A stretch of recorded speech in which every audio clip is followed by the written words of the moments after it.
Alors, c'est la rentrée, mais c'est aussi l'ouverture de la saison de la pêche au hareng. Là, cette semaine, la semaine dernière, je crois. Et donc, c'est une très bonne occasion pour rencontrer Marc Cobert, qui est l'auteur notamment d'un hareng diepois à Fécamp. Vous envoyez des exemplaires suspendus tels des poissons pris à l'hameçon. Grâce au concours de l'éditeur de Marc, Vincent Rougier, qui nous fait l'honneur de venir nous rencontrer. Et donc, cette séance qui présentera l'œuvre de Marc. Alors, Marc Cobert est romancier, poète, et il est aussi maître de conférences en lettres modernes, ici, à l'Université de Paris 13. Et la séance va être conduite par Thomas Vuong, qui mène actuellement des recherches dans le cadre d'une thèse de doctorat sur le sonnet et la poésie depuis le 19e siècle. Depuis la Seconde Guerre mondiale. Pardon. Donc je vais laisser la parole à ces spécialistes de la pêche et de la poésie. Merci. Merci Judith. Est-ce que vous m'entendez? Non. Est-ce que vous m'entendez bien là? Oui. Alors bonjour à toutes et à tous. On ne présente donc plus Marc Cobert à Paris 13, mais on va peut-être le présenter en dehors de Paris 13. Marc Cobert écrit des nouvelles, romans, des poèmes surtout. Il s'est intéressé au surréalisme et à ce qui suivait le surréalisme. Il s'est intéressé à l'ailleurs lointain, Asie, Égypte par exemple, et à l'ailleurs peut-être un peu moins lointain, en tout cas en apparence, comme avec ce hareng sur les côtes de Normandie, qui nous semble bien proche et en même temps extrêmement étranger. Alors, bonjour Marc. Bonjour Thomas. Dans un hareng diepois à Fécamp, tu parle d'un hareng, de milliers de harengs, dans une fête du hareng qui se transforme en immense kermesse. Est-ce que tu peux nous parler un petit peu de ces harengs, de ces fêtes de hareng? Oui, ouais. En fait, tu pourrais en parler aussi, puisque tu viens d'Étretat. Et c'est quelque chose que j'ai découvert par hasard, c'est qu'il y a à 180 km de Paris, une ville qui s'appelle Dieppe, qui est la première station balnéaire qui a été créée au XIXe siècle, et où se tient une foire du hareng et de la coquille Saint-Jacques. Et tout au long de la côte, suivant un ordre assez précis, je crois que ça part d'Étretat ou bien du Tréport, mais c'est entre le Tréport et Étretat, donc en Haute-Normandie ou en Seine-Maritime, se tiennent donc des fêtes. Alors moi j'ai employé le mot kermesse parce que pour dire un peu l'ambiance festive, quoi, et un peu folle. Et effectivement c'est moins loin que le Japon ou la Corée, mais bon, on ne peut pas toujours aller aussi loin. Mais c'est quand même un dépaysement, enfin pour moi j'ai trouvé que c'était un dépaysement assez considérable, n'étant pas du tout de Normandie. Peut-être que pour un Normand, c'est banal, mais bon, venant de Méditerranée, c'est une ambiance complètement différente. Enfin, on prend vraiment un choc la première fois qu'on va, je dirais plutôt en Haute-Normandie qu'en Basse-Normandie, quoi. Et plutôt dans la mauvaise saison, c'est-à-dire maintenant. Enfin, il fait pas trop, le temps n'est pas trop mauvais, mais à partir de novembre-décembre, ça devient un peu dantesque, un peu fou, quoi. Et il y a une violence des éléments, il y a du vent, il y a des falaises énormes, il y a le fracas de la mer. Enfin, c'est assez fascinant, et je ne connaissais pas. Et j'ai trouvé ça assez dur, mais tonique. Et dans un second temps, j'ai découvert... Donc d'abord, la région m'a intéressé. Je suis allé un petit peu au hasard, Fécamp, Dieppe, comme ça, qui ne sont pas des villes forcément hospitalières au premier abord, ni attractives. Et puis dans un second temps, j'ai découvert la question des harengs. Et je suis assez assidu. Je suis assez assidu à ce genre de manifestation. même s'il ne faut pas abuser ni du hareng, ni de ce genre de fête, de peur de lasser le côté séduisant de la chose. Voilà, donc je ne sais pas si j'ai répondu. Non. Tu es un vrai aficionado du hareng. Du coup, oui.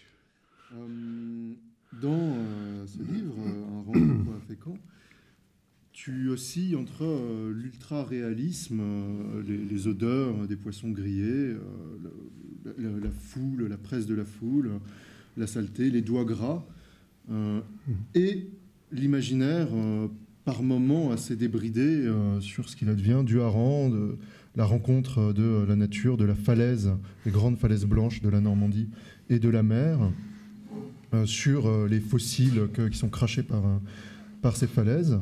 C'est une manière pour toi d'écrire de la poésie, cette opposition entre un réalisme et un imaginaire considérable. Je ne sais pas comment répondre. Oui, non, mais effectivement, il y a ces deux éléments. Hein. Il y a un élément réaliste, un élément descriptif, et c'est peut-être quelque chose chez moi. J'ai besoin d'avoir un support qui soit un voyage ou une ville, une expérience sensorielle. Donc c'est avant tout ça. Donc c'est pour ça que j'avais noté la question. C'est un petit peu un reportage en fait. Un petit reportage, mais un reportage poétique, non pas pour la presse, mais un petit reportage personnel, des souvenirs, des petits éclats, des notations, des choses vues, comme a écrit Victor Hugo, enfin, toute proportion gardée, puisqu'il y avait 4 tomes. Mais à côté de ça, il y a une autre dimension qui est la dimension langagière, le jeu, et la série, et l'idée d'écrire une monographie sur un sujet qui ne l'appelle pas forcément, donc qui est un peu parodique, puisque le mot monographie, dans le monde universitaire, on voit quelque chose d'assez sérieux, mais écrire uniquement sur un seul sujet. Donc c'est un peu un pari, un jeu, voilà, qu'est-ce qu'on peut dire, essayer d'épuiser un sujet donné, ce qui est pas forcément... il y a beaucoup d'exemples en poésie par ailleurs, hein, je sais pas, je pense un après-midi à Marrakech, par exemple, j'ai oublié son nom, J'aime sacré, tentative d'épuisement d'un lieu. Bon, là, c'était pas tout à fait ça, mais c'est voir tout ce qu'on peut dire sur le hareng, mais au départ, c'est très simplement le fait que j'ai commencé à noter des choses, d'ailleurs, dans un café sous les arcades de Dieppe, là, le café anglais, que je vous recommande d'ailleurs, de ce côté un peu désuet. Et qu'est-ce qu'on fait quand on fait un petit voyage, on écrit des cartes postales à ses amis. Donc j'ai commencé à écrire des cartes postales à des amis qui je pensais qu'ils auraient apprécié que je leur parle d'un peu de ce que j'avais vu. Donc j'ai écrit comme ça quelques cartes postales, et j'ai gardé, j'avoue, le texte comme ça. Parce que ça se fait aussi il existe un recueil qui s'appelle Cartolines et dédicaces d'André-Pierre de Mandiargue. Donc il a gardé pas toutes les dédicaces, mais certaines dédicaces et des cartes postales, enfin des textes de cartes postales. Et donc c'est forcément bref, et c'est une tentative d'évoquer un lieu pour quelqu'un qui n'y était pas. Et voilà. Mais donc oui, le côté monographie, le côté série aussi, le fait de s'amuser à... Alors c'est pas l'Oulipo, parce que c'est pas assez rigoureux, et je manque de cette rigueur mathématique, mais il n'y a pas des contraintes, mais il y a une contrainte quand même.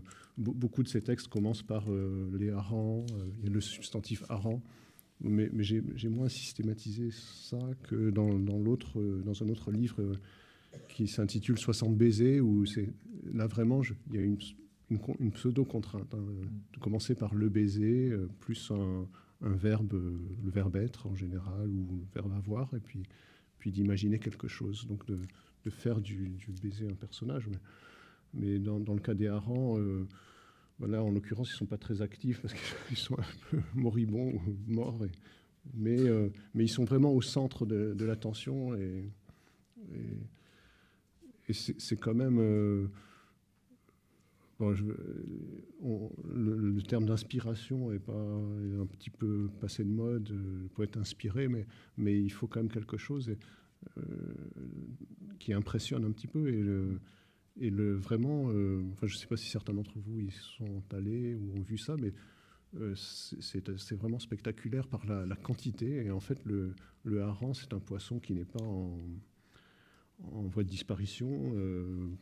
Même s'ils se raréfient un peu, j'ai l'impression qu'ils viennent souvent, ils sont importés plus que pêchés sur place. Mais... Moi, j'ai découvert après, parce que tu m'y as emmené pour une signature en librairie, petite librairie vietpoise qui s'appelle Le Chapitre. Et effectivement, la ville est envahie de fumée. Ça sent le hareng partout, partout, partout. Au bout de 8 heures, on en est presque écœuré. Il y en a trop, c'est partout. On se déplace, il y a du hareng grillé, des patates à l'eau. Et la kermesse, ça y va. Et puis des harengs déjà préparés. Du froid, de la pluie, il y a tout ce qu'il faut pour être éveillé et vivre cette reprise de la saison de la pêche. Et ça dure 48 heures au moins. Hein. C'est samedi, dimanche, ça doit commencer vendredi soir et jusqu'à dimanche soir, ça bat son plein.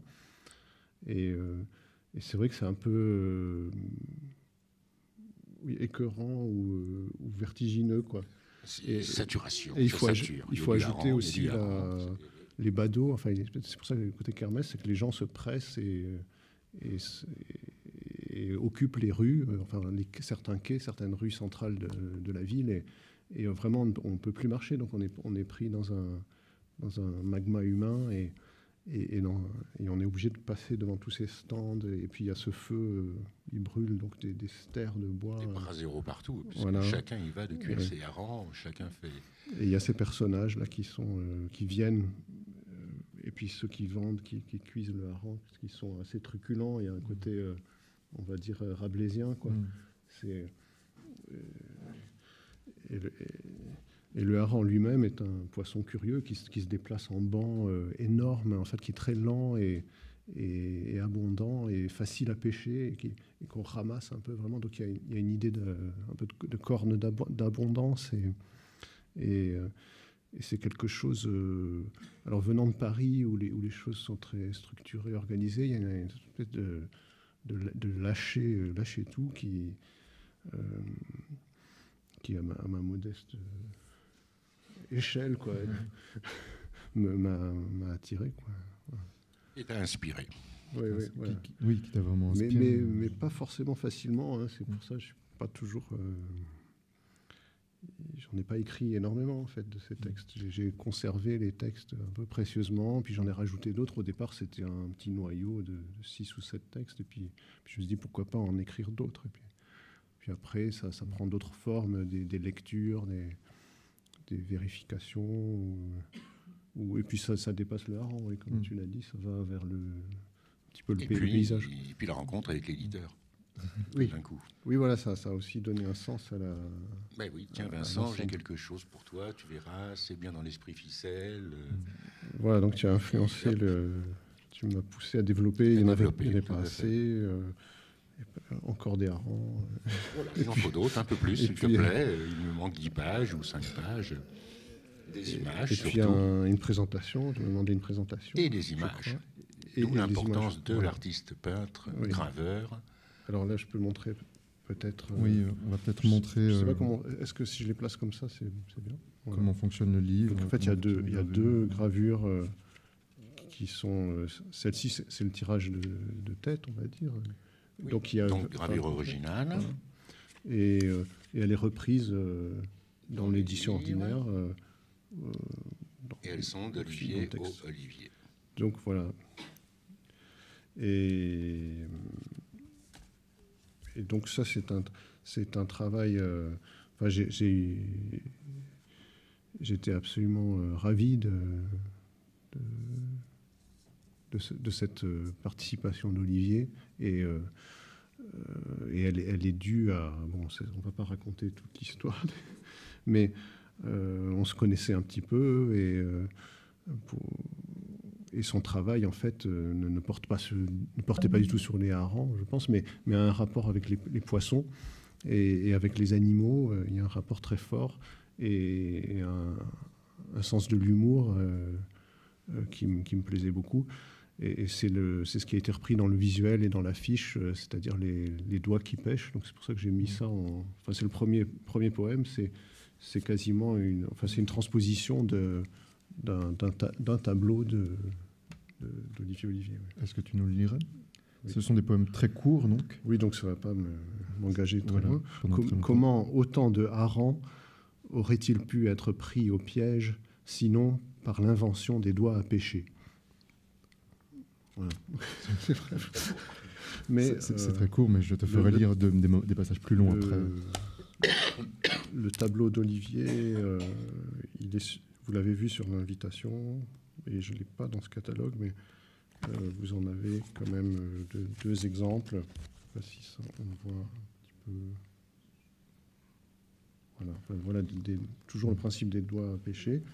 Donc, et Olivier fait aussi des séries, d'ailleurs, des variations sur des thèmes un peu fantastiques, étranges, dérangeants. En fait, il travaille, il produit des déplacements de la réalité. Et ouais, ça m'a fait penser à cette question des voyages décalés. Et j'ai trouvé ça... bon, c'est pas peut-être une référence très culturelle, mais Antoine Decaune a fait voyage décalé. Bon, moi, je suis assez en retard dans ma culture télévisuelle, est toujours un peu décalée aussi. Mais ça me paraît intéressant, le concept de voyage décalé. Donc, aller dans un endroit qui, a priori, n'est pas prestigieux, comme Dieppe, parce que c'est comme une crise... Donc maintenant, je vais vous faire un discours politico-syndical. Donc le port de Dieppe est en crise et les licenciements sont considérables. Mais non, c'est vrai, c'est une ville... ce qui fait son charme, c'est le côté... c'est une ville industrielle, c'est une ville où on travaille, quoi. On se lève tôt, on bosse et c'est pas une ville uniquement touristique, même si le tourisme, évidemment... les édiles mettent... tout le poids dans le tourisme, justement pour compenser les difficultés du port, des activités portuaires, mais il croit toujours dans la vocation portuaire de Dieppe. Et c'est pas une ville sinistrée. Bon, alors je ne sais pas s'il y a des gens qui viennent de Dieppe ou de Fécamp, donc je marche sur des œufs, sur des oursins. Mais... Sur des oursins. Fécamp m'a paru beaucoup plus touché, quoi, à première vue, mais je connais moins la réalité de Fécamp. Mais j'ai l'impression on sent une difficulté, oui, et Fécamp, un dynamisme moins fort. S'oriente plus vers le tourisme que Dieppe. Voilà, du coup... Sa seule carte, c'est le tourisme à Fécamp. Il n'y a pas de port industriel, ou très peu. Voilà, parce que c'était les terres neuvas, c'était la pêche à la morue et tout ça, c'est complètement... Maintenant, c'est une histoire de musée, ça n'a plus de réalité, alors que Dieppe est encore un port de pêche, quoi. Et voilà, et donc il y a la poésie, c'est aussi... c'est le discours des gens, c'est leur façon de parler, leur façon d'être, assez naturelle, assez différente de ce qu'on peut avoir l'habitude, avec des slogans quasiment poétiques, comme le fameux poisson dieppois, poisson de choix, qui est déjà une sorte d'embryon poétique. Oui, il y a une rime, c'est un exercice poétique, tout petit. Je pense que ces textes-là ne brillent pas toujours. Enfin, je les ai relus, les textes de Aran Dieppois ne brillent pas toujours par leur teneur, par leur subtilité ou leur poésie sublime. C'est parfois des textes un peu bruts, un peu simples, mais qui correspondent à l'esprit qui règne là-bas, quoi. Alors, est-ce que tu voudrais bien nous lire un petit peu du long texte d'introduction, relativement long. Le Aran Dieppois Fécamp se divise en un texte de prose de quelques pages d'introduction, ça paraît beaucoup, mais en fait c'est des petites pages, et par ensuite des petits poèmes qui suivent, qui sont, eux, distinctement en vers. Est-ce que tu pourrais nous lire un petit passage de cette introduction en prose, qui est un peu trop longue pour être simplement une introduction, qui commence déjà à être un poème en prose, je vais prendre des plages de la région jusqu'à...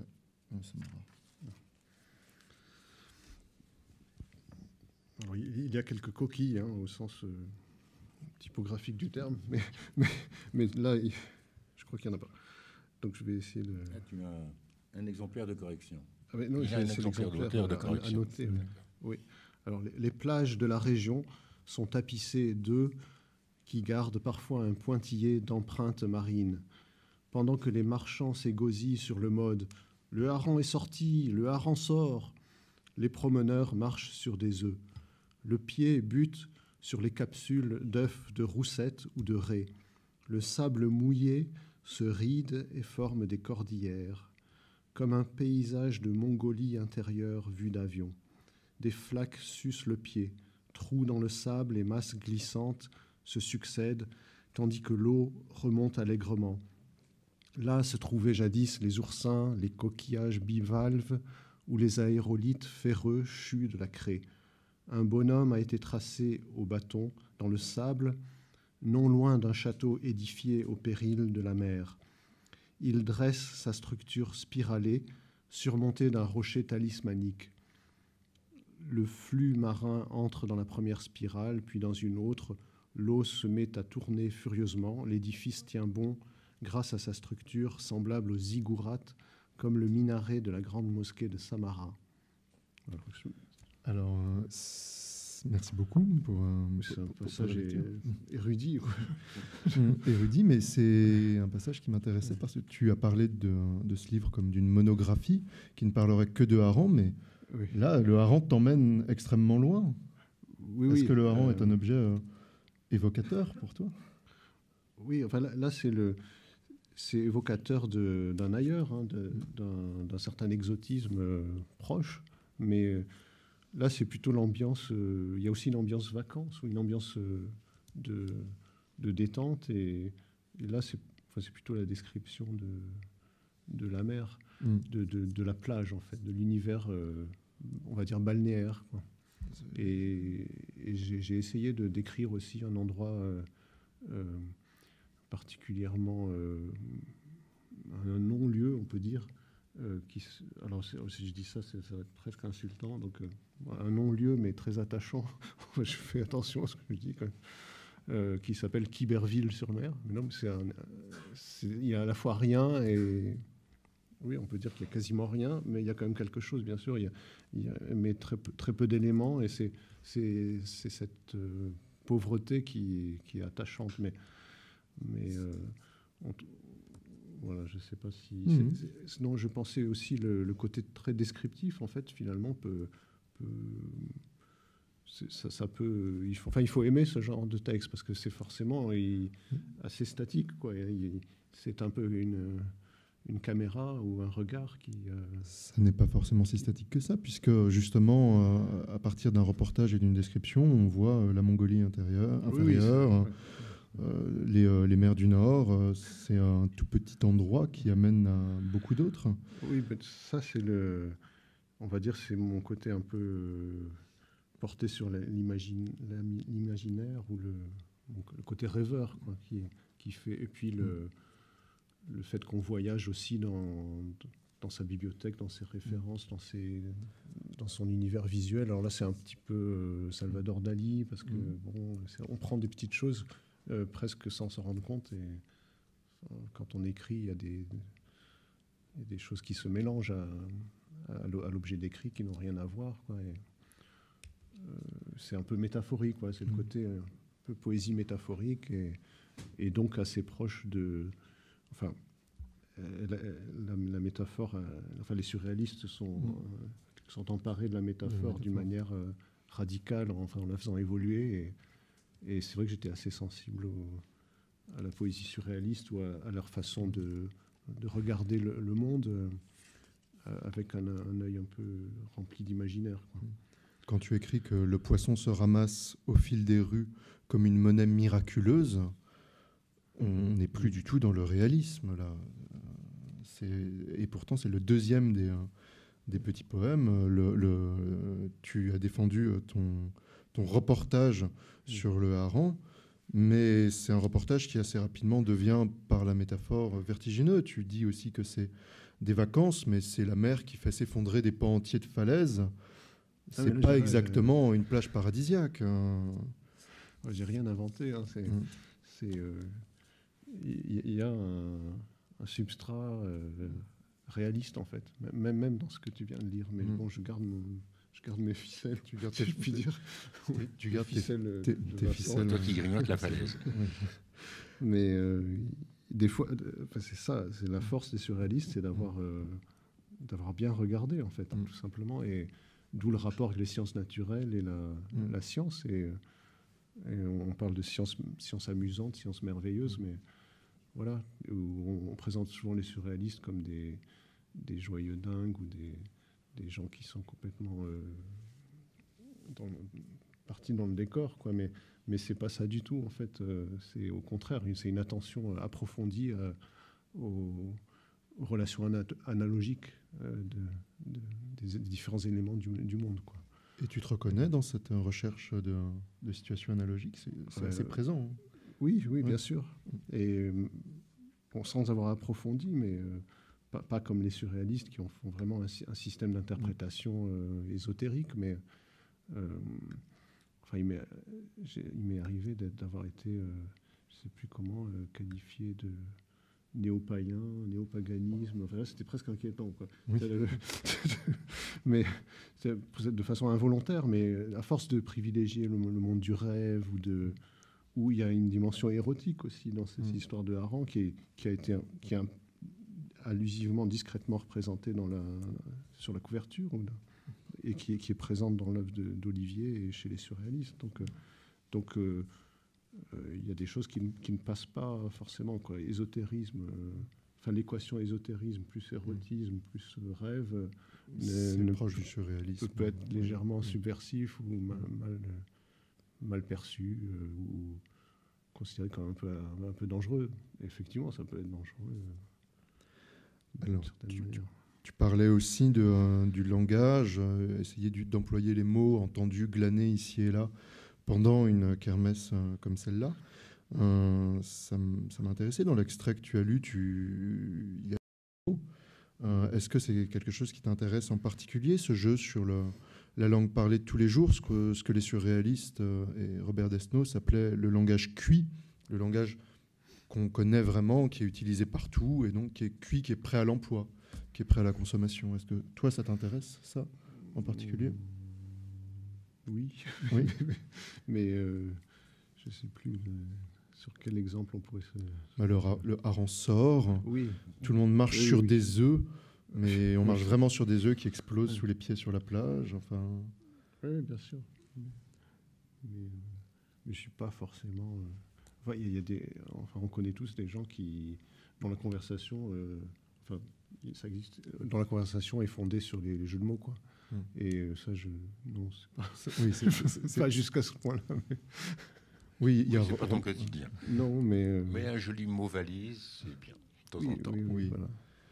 Disons qu'il y a remarquablement peu de mots de jeux de mots sur le hareng, qui pourtant est un mot qui appelle. J'en avais préparé un, là, mais je l'ai pas lu.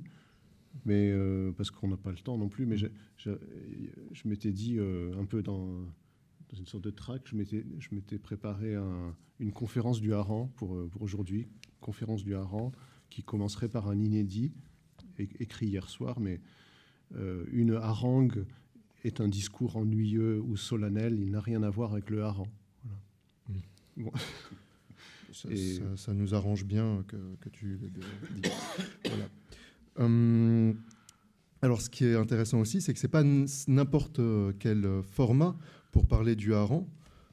C'est un petit livre, visiblement augmenté de poèmes au fur et à mesure, mais sans devenir non plus un banc de poèmes comme il y a des bancs de hareng. Pourquoi ce format pour ce livre sur le hareng? Qu'est-ce qui vous a intéressé tous les deux ensemble? Alors, c'est un format d'édition choisi il y a plus de 20 ans. Pour des raisons techniques, économiques en même temps. Donc c'est la simplicité même. Mes petites éditions, ce sont du papier A4, plié en 4 et cousu. L'idée était venue puisqu'à l'époque, on m'avait proposé un poste, une activité, créer des ateliers d'édition en Afrique, en Guinée-Bissau.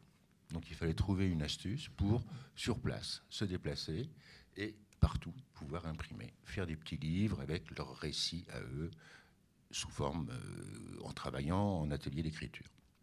Voilà. L'idée est restée, je l'ai mise à profit auprès de mes amis poètes, parce que je suis a priori peintre, graveur. Donc de peintre, graveur, je suis devenu peintre, graveur, éditeur, avec à ce jour 130 et quelques titres dans mon petit catalogue. Mais toujours ce petit format qui s'épaissit. Ça a commencé avec 8 pages et on en est à 80 maintenant.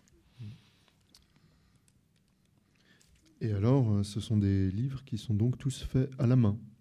Tout est fait en atelier d'artiste, à la main, avec un bon ordinateur, 2-3 gros photocopieurs, des papiers plus ou moins riches, de qualité, papier main, papier industriel, selon le tirage, selon la forme, parce que ces livrets sont souvent accompagnés de tirages de tête, bibliophiliques, donc en coffret, imprimés sur beau papier, avec les gravures originales ou les lithographies originales, tout cela signé des auteurs. Alors oui, quand on achète, presque on reçoit le hareng Diepois à Fécamp, on reçoit ça, on l'achète. Oui, avec une monnaie pas forcément miraculeuse d'ailleurs. Pas toujours. Le timbre n'est pas miraculeux, mais il marche à la poste, des fois. Des fois. Donc il est miraculeux. Et l'idée première aussi était dans le prêt-à-poster. C'est l'époque où la Poste lançait ses premières enveloppes pré-timbrées, prêt-à-poster. Moi qui suis amateur de timbres, parce que les timbres postaux racontent l'histoire d'un pays, racontent l'histoire de mœurs, de plein de choses, et que j'ai souvent fait des timbres d'artistes, et j'ai fait imprimer des timbres d'artistes. Les 2 collections de l'époque étaient conçues en enveloppe prêt-à-poster. Offrez des livres. Offrez les livres et envoyez-les. C'est relativement nouveau, non, comme idée, je n'avais jamais entendu parler avant. Le mail art, c'est quelque chose de très ancien. Très ancien, d'accord. Oui, tout à fait. Je ne connaissais pas du tout. Et oui, pour l'art, mais pour l'édition. Oui, de le joindre à l'édition, effectivement. C'est ma petite note originale amenée dans mon catalogue. Mais il n'y a que toi qui fais quand même des vignettes imitant celle de la Poste, mais voilà, où figure la couverture, et le titre, etc. Et le code barre. Et le code barre, pli urgent, tout y est, tout est conforme à la Poste. Je suis un gros client à la Poste, puisque je fonctionne beaucoup par abonnement, et que les libraires me commandent de partout. Donc tous les jours, je vais à la Poste avec mes faux et mes vrais timbres. Et voilà,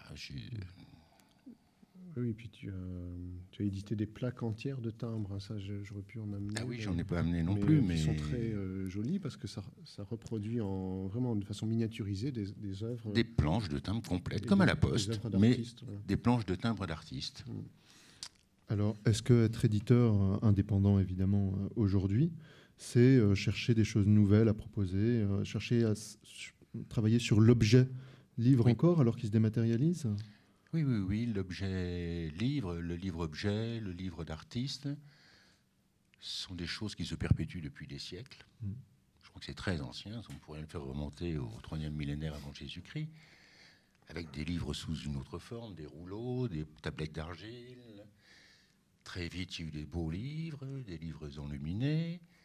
Très vite, les artistes ont fait leurs carnets, qui sont des formes de livres, notations, etc.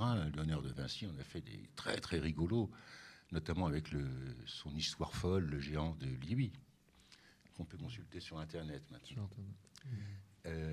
Donc tous les artistes se sont amusés à faire des livres.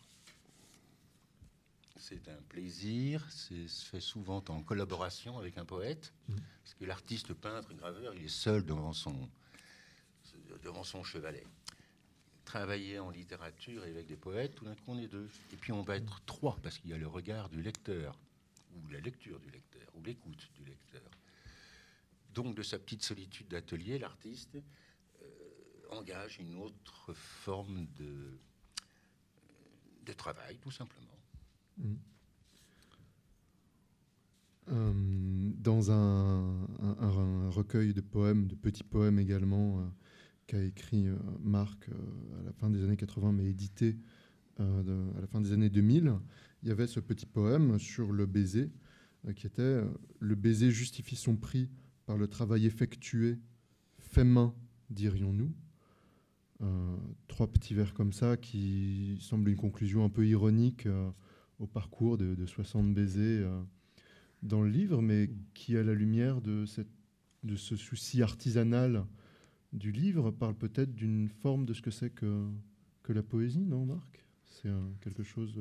Oui, bah enfin, moi, on peut écrire des romans par texto, par SMS ou des poèmes. Hein. En fait, ça peut être un outil intéressant que moi, je ne pratique pas. Mais, par exemple, quelqu'un m'envoie régulièrement des poèmes par SMS. Mais pas des poèmes écrits par cette personne, mais des citations, en fait. Utilisant le maximum du texto, c'est-à-dire on peut ajouter je ne sais pas combien de... Donc ça finit par faire presque une petite page. Et donc, après, il y a un problème de mémoire, mais enfin, bon, j'ai un portable assez rudimentaire, mais ce n'est pas un problème pour vous qui avez tous dans les poches des super portables. Mais en fait, vous pouvez stocker une petite anthologie poétique ou ça peut être un outil, et ça peut être un outil de création aussi. Mais bon, à l'époque où j'ai écrit, là, c'est celui-là, 60 baisers, en fait, c'est une édition tardive. Bon, je sais pas, c'est un livre artistique d'une certaine manière, parce qu'il est cousu à la main, collé, plié, façonné, et fait vraiment à la maison, on pourrait dire. Et donc, c'est des poèmes qui remontent à une époque où, je crois, même le portable, le téléphone portable n'existait pas. Donc, c'est vous dire combien je date, quoi. Enfin, où ces poèmes datent. Mais ils ont été réédités, donc, en fait, pour la première fois en 2007. Mais ils ont longtemps... ils étaient sous forme d'une page... où, comme j'avais écrit dans tous les sens, des petits textes. Enfin, j'avais plié, j'avais déjà presque préparé une sorte de petit livre, mais n'étant pas très doué manuellement, quoi, ça se réduisait à une feuille pliée en 8, quoi, mais j'avais écrit, ça forme déjà un petit livre. Et moi, je suis assez attaché à ces formats, et j'aime beaucoup ce petit format carré. Et d'une manière générale, les recueils poétiques qui ont des formats qui coûtent plus cher, hein, parce que ça demande un façonnage différent. Mais qui tiennent dans la poche. Mais carrés ont une grande élégance.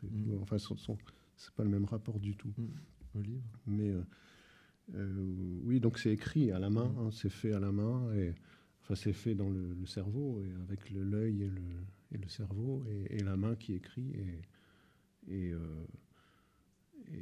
la main est cet outil extraordinaire, quoi, qu'on n'a pas remplacé, que vous voyez chez les bébés, par exemple. Ils ont des mains extraordinaires qui, petit à petit, le pouce, les pouces opposables qui commencent à se mettre en marche, une sorte de pince, et puis avec ça, ils attrapent, et au bout de je sais pas des jours, mais au bout de quelques mois, ils deviennent d'une habileté diabolique, y compris avec les doigts de pied, d'ailleurs. Mais après, ils choisissent les mains, privilégier les mains.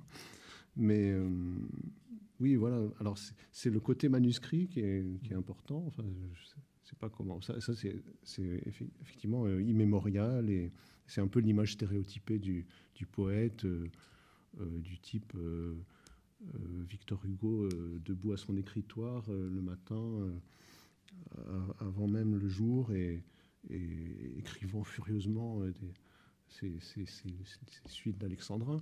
Mais c'est une idée, enfin une représentation du poète ou de l'écrivain qui n'est pas complètement absente de l'esprit des gens, puisque même Michel de Guy, qui est quand même notre contemporain, m'en parlait comme ça. Quand ça nous est arrivé de nous rencontrer une ou deux fois, et sa formule rituelle d'entrer en jeu, c'était... alors, Marc Aubert, et l'écritoire, ça avance et tout. Puis je dis non, parce que, voilà, moi, enfin, ça, c'est deux modes d'écriture. Voilà. L'écriture régulière ou l'écriture irrégulière ou occasionnelle. Moi, je suis vraiment, je ne vais pas dire un intermittent de l'écriture, mais un écrivain occasionnel, et je ne peux pas écrire... Enfin, alors que Michel de Guy, je pense qu'il pratique ça, c'est-à-dire une pratique quotidienne de l'écriture, et c'est certainement quelque chose de tout à fait salubre et sain de faire cela comme un exercice, comme vous faites de la gymnastique en vous réveillant. Mais moi, j'ai essayé, c'est strictement impossible de se mettre à écrire, je ne sais pas, un roman ou n'importe quoi. Vous vous bloquez dans une pièce pendant un mois et tous les matins, vous écrivez 10 pages. Bon, le résultat est dans un tiroir, quoi. Enfin, il est pour l'instant nul. Mais sinon, oui, après, je termine cette histoire de fait main parce que certains éditeurs demandent ou travaillent avec des poètes sous forme manuscrite. Et c'est assez rare. Enfin, c'est pas ton cas, mais tu as dû faire quelques livres comme ça, je pense. Oui, il y a eu tu as demandé à un poète d'écrire à la main, en fait. Tout à fait. Il y avait une collection assez connue qui s'appelait Les Petits Classiques du Grand Pirate, menée par un vieux copain qui est décédé maintenant, mais toutes ces collections, tous ces ouvrages étaient toujours écrits, manuscrits de la main de l'auteur. Ce qui posait des problèmes. Parce qu'il en avait fait avec Pierre-Emmanuel, avec Henri Chopin, plein de poètes. Et certains, il fallait leur faire réécrire 3 fois. Michel Sofort a réécrit 3 fois son manuscrit, tellement son écriture était absolument illisible. Werner Lambercy, la même chose, mais illisible. Donc c'était délicat d'ailleurs. Il fallait retourner voir Sofort, qui était âgé. Il avait dit oui, je veux bien faire un petit livre, mais 3e fois, vous commencez à m'embêter, jeune gens. Voilà, alors, je peux vous montrer juste 2 exemples puisqu'on parle des livres d'artistes. Alors je m'excuse d'être un concurrent, d'une certaine manière, mais bon, vous n'avez pas de raison de ne pas être amis aussi. Et voilà, un livre. Donc là, je me mouille pas trop par rapport à la question de l'écriture, puisqu'il n'est pas encore écrit, mais c'est. Je montre la couverture. En fait, c'est un livre peint par un peintre qui s'appelle Gérard Serret, et qui est aussi un graveur. Et moi, ça me fait penser vraiment à une sorte de dragon. Il y a quelque chose de très chinois là-dedans, ou asiatique, mais chinois, je dirais même. Et involontaire, hein, je pense, parce que c'est son style de peinture. Et donc, le livre est voilà, je ne me mouille pas parce qu'il n'est pas encore écrit, mais c'est un livre qui est à... Je l'ai amené parce que c'est un peu un cas assez rare d'un livre à 3 exemplaires. Bon, il y a aussi un exemplaire, hein, il n'y a pas de limite. Mais voilà, donc il y a des pages qui sont encore à écrire. Et moi, simplement, j'ai admiré son travail de peintre. Et puis il m'a dit, allez, prends-le, ramène-le chez toi et écris-le. Tu fais 3 exemplaires. Donc ça fait un exemplaire pour l'auteur, un exemplaire pour l'éditeur et un exemplaire à vendre. Donc c'est une diffusion assez réduite. Très, très, très réduite. Voilà. Et c'est vrai que dans les livres d'artistes et poésie, il y a les 2 démarches. Parfois, le poète travaille d'après les images. D'autres fois, les images viennent après l'écriture, l'exercice poétique. Et c'est un des rares en poésie où on trouve ces livres qui sont au départ nés d'un peintre, nés d'une calligraphie, d'un exercice pictural. Mais il est exactement comme toi, c'est-à-dire qu'il a apprécié ce mode de relation. Bon, alors, pas exactement, c'est quelqu'un qui était vraiment autodidacte et n'ayant pas fait d'études, absolument pas d'études, et surtout pas littéraires ni poétiques, mais qui était attiré par la poésie. Donc il a trouvé ce moyen, ayant appris aussi la gravure, ce qu'il apprécie, c'est la relation avec un poète. Donc je suis graveur, je vous propose de faire un livre. Et comme ça, il a demandé à toutes sortes de gens, des plus inconnus aux plus célèbres. Hein. Enfin, les plus célèbres, je sais pas, Michel Butor, Salas Tétier, ou Pierre Desnaud. Voilà. Un dernier livre, alors ça, c'est pas unique, mais c'est une manière, ça s'appelle Amphisbène, de Élie Charles Flamand. Donc c'est un poète totalement méconnu, mais qui n'est pas tout jeune, mais qui est encore actif. Et donc il a écrit enfin, le travail, bon, ça n'arriverait pas à le dérouler, et la caméra n'arrivera peut-être pas à le suivre. Bon, peu importe, mais c'est juste pour donner l'idée. De toute façon, c'est assez grand. Donc c'est une phrase qui se lit dans les 2 sens. Et donc, Amphisbène, c'est un animal un peu mythologique, qui est une sorte de, comme l'orvet. Je ne sais pas si vous voyez l'orvet, qui est on ne sait pas distinguer la tête et la queue. Donc c'est une sorte de serpent sans queue ni tête, et ça se lit c'est réversible, voilà. Et donc du point de vue du travail, c'est une impression sur une xylographie, quoi, du bois. Voilà, c'est du bois gravé, et puis c'est broché. On appelle ça un loporello. Donc c'est un grand livre qui se déplie. Bon, c'est un exemple. Alors après, il y a des petits onglets, c'est collé, et tout ça tient dans une couverture. Voilà. Une petite jaquette à rabat, avec une vraie petite typographie dessus. Voilà, et ça a été publié en 66. Voilà, et l'auteur de ce travail, c'est Jette. Voilà, vous voyez la tête du serpent. On distingue comme la... Voilà, bon, j'arrête avec ces exemples. Hein. Il y a des exemples multiples parce qu'il y a une infinité de formes. C'est très, très, très, très riche, ce qu'on peut faire. Oui, dans la plaquette, le livre artistes, poètes et peintres réunis, il y a une variété de formes, de matières, d'objets. Le livre, il devient objet. J'ai vu des livres en tricot, j'ai vu des livres en acier, j'ai vu des livres en tout. Des livres automatiques sans lecture possible, avec des caractères qui tombent. J'ai vu Vous connaissez peut-être jadis la soupe au vermicelle avec les petits caractères d'imprimerie. Donc il y a des livres boîtes avec un stock de caractères dedans. À vous de recomposer le poème. Là, on est dans l'action complètement, le conceptuel, dans un exercice impossible. Donc, mais on peut y jouer. On n'a peut-être pas encore épuisé toutes les possibilités du livre, qui peut donc être à la fois dragon, serpent, hareng, tout un bestiaire et puis toute une mécanique. Alors, on a parlé tout à l'heure du fait qu'on est trois, l'éditeur, l'auteur ou les auteurs et puis le lecteur, d'une édition pour 3 personnes.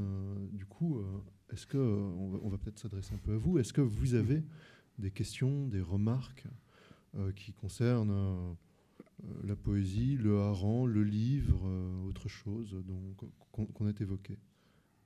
La parole est à vous.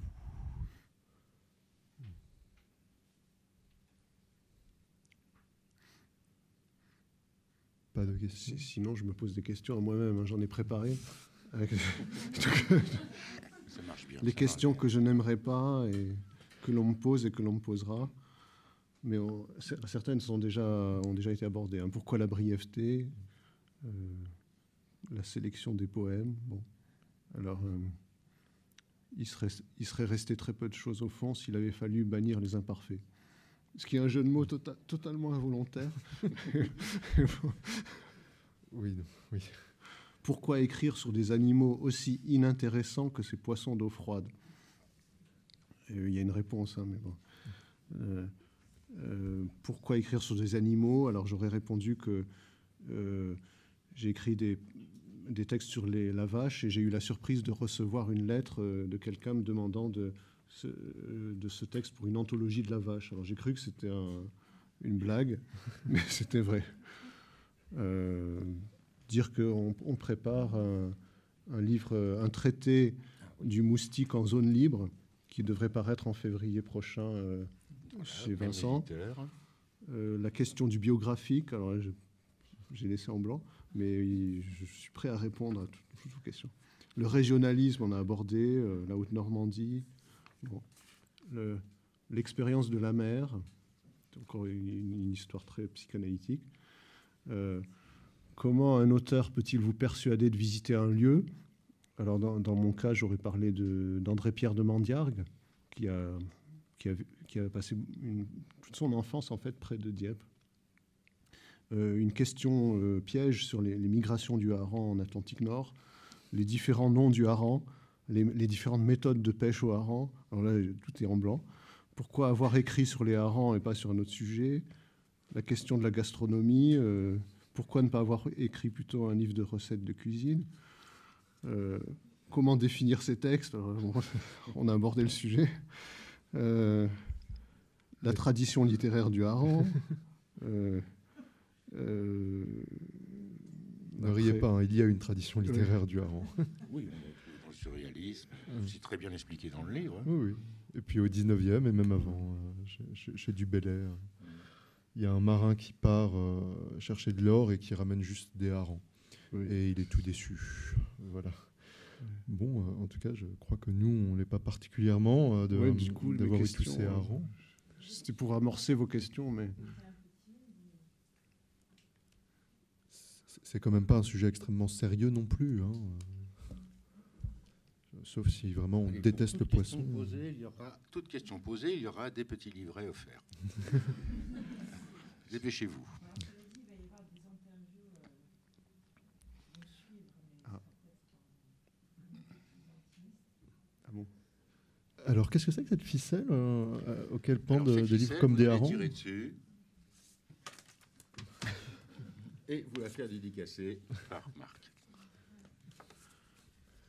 Alors après, gare à vous, ne pas vous emmêler les pinceaux et les ficelles. Il faut bien replier. Une façon de l'arranger, dos à dos, tête bêche, qui vous permet de le remettre dans son enveloppe.